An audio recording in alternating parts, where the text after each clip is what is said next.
नमस्कार दोस्तों, मैं हूँ हेमंत रांका और आप सभी का स्वागत है। तो लास्ट 1 एंड हाफ ईयर में जिस तरीके से मार्केट अपवर्ड ट्रेंड में था, तो बहुत सारे लोगों ने यहाँ पे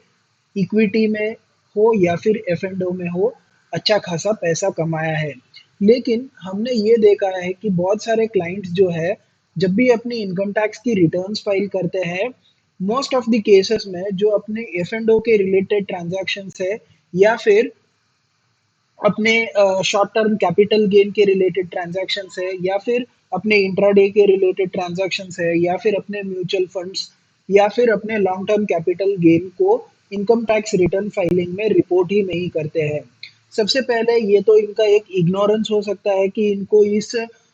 इनकम को डिक्लेयर करने की ज़रूरत नहीं होती है, क्योंकि ऑलरेडी जब भी ये ट्रांजैक्शन करते हैं सिक्योरिटीज ट्रांजैक्शन टैक्स इन्होंने पे किया होता है। लेकिन ये सिर्फ एक मिथ है और आपको मैं बता दूं कि आपका चाहे लॉस हो या फिर प्रॉफिट हो, ये बहुत ही बढ़िया रहता है अगर आप ये अपने इनकम टैक्स की रिटर्न में अगर रिपोर्ट कर दो। इन केस आपने रिपोर्ट नहीं किया है तो चांसेस ये भी हो सकते हैं कि आपको इनकम टैक्स की तरफ से नोटिस आए, ताकि आपको एक्सप्लेन करना पड़ सके कि क्यों आपने वो इनकम रिपोर्ट नहीं की थी। उसके साथ साथ आपको एक चीज का और ध्यान रखना है कि जब भी आप इनकम टैक्स की यहाँ पे रिटर्न फाइल करते हो और आपका किसी फाइनेंशियल ईयर में लॉस है, तो आपको उस लॉस को तो डिक्लेयर करना ही करना है, क्योंकि इसका एक एडवांटेज है। मान लो आपका फाइनेंशियल ईयर 2019-20 में शेयर मार्केट से लॉस था, क्योंकि यहाँ पे कोरोना के टाइम से बहुत लोगों ने लॉस सफर किया है, और फाइनेंशियल ईयर 2020-21 में आपका अच्छा खासा प्रॉफिट बना है। तो अगर आपके 2019-20 के फाइनेंशियल ईयर का जब आप आईटी रिटर्न फाइल करते हो और आपने अगर उसमें आपका लॉस नहीं डिक्लेयर किया है, तो ये वाला जो लॉस है वो आप इसके साथ एडजस्ट नहीं कर पाओगे, सेट ऑफ नहीं कर पाओगे। मान लीजिए आपका फाइनेंशियल ईयर 2019-20 में एक 2 लाख रुपए का लॉस था और आपने फाइनेंशियल ईयर 2020-21 में 5 लाख का यहाँ पे गेन किया है। तो अगर आपने ये 2 लाख रुपए अपने इनकम टैक्स रिटर्न में डिक्लेयर किया है लॉस को प्रॉपरली, तो आप ये इसके अगेंस्ट सेट ऑफ कर पाओगे और नेट जो 3 लाख रुपीज बचता है उसके ऊपर ही आपको 2021 के फाइनेंशियल ईयर में टैक्स पे करनी होगी, ना कि 5 lakhs के ऊपर। तो इनकम टैक्स इम्प्लीकेशन जो different type of share market के ट्रांजैक्शंस जो होते हैं, उसके रिलेटेड मैं एक सेपरेट वीडियो बनाऊंगा। यहाँ पे इस वीडियो में मैं आपके साथ डिस्कस करने वाला हूँ कुछ ऐसे रिपोर्ट्स जो कि आपके एंजल ब्रोकिंग डीमैट में जनरेट होते हैं, या फिर आप अपने सब ब्रोकर से जनरेट करवा सकते हो, या फिर आप अपने जो भी कांटेक्ट पर्सन है एंजल ब्रोकिंग का या फिर एंजल वन का, उनके पास से आप जनरेट करवा सकते हो, जिससे कि आपकी इनकम टैक्स रिटर्न फाइलिंग में बहुत ही यहाँ पे मदद होने वाली है। मेरा कहना तो यही है कि आप जितना भी आपका ट्रांजैक्शन हो, कम से कम ट्रांजैक्शन हो या फिर ज्यादा से ज्यादा ट्रांजैक्शन हो, आप अपने इनकम टैक्स रिटर्न में इसको प्रॉपरली फाइल कर दीजिएगा, मतलब रिपोर्ट कर दीजिएगा, ताकि आपको आगे चलकर किसी भी तरीके की यहाँ पे परेशानी ना हो। तो सबसे पहले आता है हमारा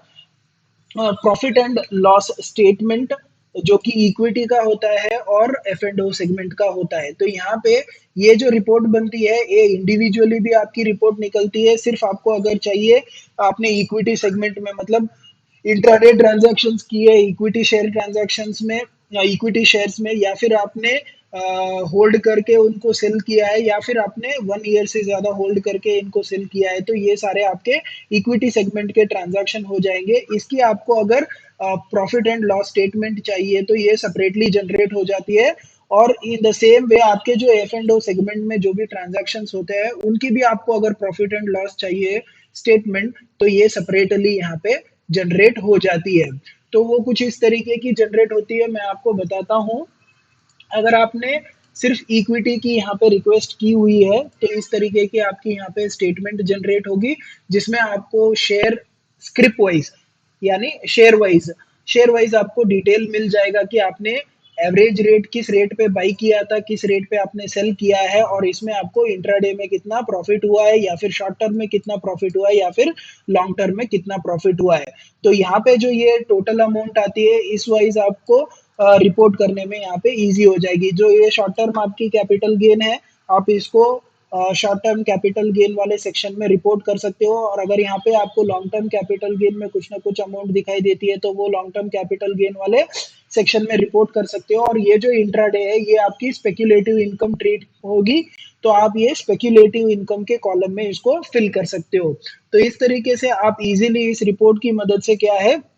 अपने आईटी फाइलिंग के लिए इस रिपोर्ट को यूज करके यहाँ पे जो ट्रांजैक्शन है उसको आप डिक्लेयर कर सकते हो, और इसका प्रिंट आउट निकाल के आप अपने रेफरेंस के लिए भी रख सकते हो कि अगर आपको आगे चल के कोई इंक्वायरी वगैरह है इनकम टैक्स की तो आप उनको ये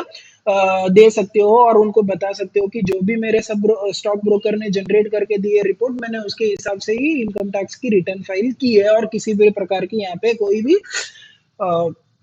कंसीलमेंट ऑफ इनकम नहीं है। उसके बाद हम लोग आते हैं एक और रिपोर्ट जो कि सिर्फ आपकी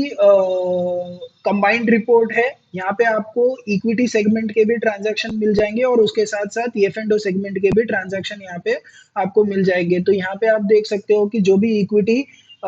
सेगमेंट के यहाँ पे ट्रांजैक्शंस है, उन ट्रांजैक्शंस की जो मैंने आपको सेपरेट एक पीडीएफ फाइल बताई थी, सेम की सेम इंफॉर्मेशन यहाँ पे है। तो आप इस इंफॉर्मेशन को यूज करके अपने आईटीआर फाइलिंग के लिए यूज कर सकते हो। उसके साथ साथ अगर आपने एफ एंड ओ के ट्रांजैक्शंस भी यहाँ पे किए हैं तो ये आपके एफ एंड ओ के ट्रांजैक्शंस की डिटेल आपको यहाँ पे मिल जाएगी, और यहाँ पे आप इजीली इसको रिटर्न फाइलिंग के लिए यूज कर सकते हो। आपको यहाँ पे बाई रेट मिल जाएगा, बाई क्वांटिटी मिल जाएगी, सेल रेट मिल जाएगी, सेल क्वांटिटी मिल जाएगी, और आपको जो ग्रॉस प्रॉफिट या फिर लॉस है आपका, ये यहाँ पे ग्रॉस लॉस है। उसके बाद आपका ये चार्जेस जो भी लगे आपको, जैसे कि सेबी टर्नओवर है, सिक्योरिटीज ट्रांजैक्शन टैक्स है, स्टैम्प ड्यूटी है, ब्रोकरेज है, जीएसटी है, वो मिला के आपका जो भी यहाँ पे नेट लॉस या फिर नेट प्रॉफिट जो है वो आपको यहाँ पे इजीली दिखाई देगा। माफ कीजिएगा, ये एक्चुअली में प्रॉफिट है, क्योंकि सेल रेट देखिए यहाँ पे ज्यादा है और बाई रेट कम है, तो इसमें से ब्रोकरेज कटने के बाद में यहाँ पे आपकी जो नेट प्रॉफिट या फिर लॉस रिफ्लेक्ट हो रही है। और जहां जहां पे भी आपको यहाँ पे नेगेटिव फिगर्स दिखाई दे रहे हैं, ये सारे के सारे आप लॉसेस है। सो यहाँ पे नेट जो फिगर है आपको रिपोर्ट करने के लिए आपको मिल जाएगा। यहाँ से 72,000 का ओवरऑल इनका लॉस हुआ है, तो ये आपको रिपोर्ट करने के लिए आसानी से यहाँ पे मिल जाएगा। और उसी तरीके से अगर आपको ग्रॉस लॉस देखना है तो वो भी मिल जाएगा, और आपके जितने भी चार्जेस यहाँ पे डेबिट हुए हैं ट्रांजैक्शन वाइज वो भी मिल जाएंगे। ठीक है, तो शेयर जो एफ एंड ओ के आपके ट्रांजैक्शंस होते हैं उसका टर्नओवर कैसे कैलकुलेट करते हैं, उसकी इनकम को किस तरीके से रिपोर्ट करते हैं, वो कौन से कैटेगरी ऑफ इनकम में फॉलो होती है, बिजनेस इनकम होती है या फिर शॉर्ट टर्म कैपिटल गेन होती है या फिर लॉन्ग टर्म कैपिटल गेन होती है, इस सभी के रिलेटेड मैं क्या है आपके लिए एक सेपरेट वीडियो बनाऊंगा। इस वीडियो में मैं सिर्फ आपको उन स्टेटमेंट्स को बता रहा हूँ जो आपको ईजी होंगे इनकम टैक्स की रिटर्न फाइल करने के लिए। मैं बार बार एक ही चीज आपको दोहरा रहा हूँ कि आपकी जो भी इनकम या फिर लॉस हो शेयर मार्केट से उसको आपको कंसील नहीं करना है, और इनकम टैक्स की आपकी रिटर्न में इसको फाइल कर देना है। ये आपके लिए बहुत ही बढ़िया रहेगा। लेकिन उसके साथ साथ अगर आपकी बेसिक एग्जाम्पशन लिमिट से कम है इनकम, मतलब 2.5 लाख से आपकी इनकम कम है, आपके सारे सोर्सेस ऑफ इनकम से मिला के अगर आपकी इनकम 2.5 लाख से नीचे है, तो उस केस में आप आईटीआर फाइल करना यहाँ पे छोड़ सकते हो। लेकिन अगर आपका लॉस हुआ है तो उस केस में आपको फाइल करने से फायदा ये रहेगा कि नेक्स्ट ईयर में जब भी आपको प्रॉफिट होगा तो आप उसको एडजस्ट कर पाओगे और सेट ऑफ कर पाओगे। ठीक है, उसके बाद यहाँ पे हमारी रिपोर्ट आती है